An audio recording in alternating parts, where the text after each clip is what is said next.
আসসালামু আলাইকুম। কেমন আছেন সবাই? আজকে আমি বাসায় পিজ্জা বানানোর ট্রাই করেছি। সো চলুন ঝটপট করে আপনাদের সাথে একটু শেয়ার করি। সো প্রথমে এখানে আমি পিজ্জা সস দিয়ে নিয়েছিলাম। এইটা হোমমেড, আমি বাসায় তৈরি করেছি। মেয়োনেজটা আমি বাসায় তৈরি করেছি। দেন উপর থেকে চিজ দিয়ে দিলাম। দিয়ে দিব এখন চিকেনগুলো আমি আগে থেকে রেডি করে রেখেছিলাম হালকা একটু মশলা দিয়ে। তার উপর থেকে আমি একটু মাশরুম দিয়ে দিচ্ছি, অনিয়ন, টমেটো স্লাইস, আর তারপর দিয়ে দিলাম যে গ্রিন অলিভটা।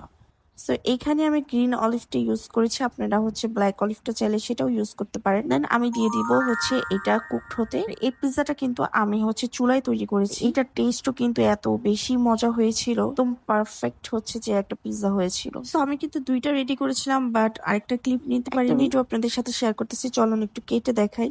একদম পারফেক্ট একটা পিৎজা। আপনাদের কাছে কেমন লেগেছে অবশ্যই কমেন্টে জানাবেন। সবাই ভালো থাকবেন, আল্লাহ হাফেজ।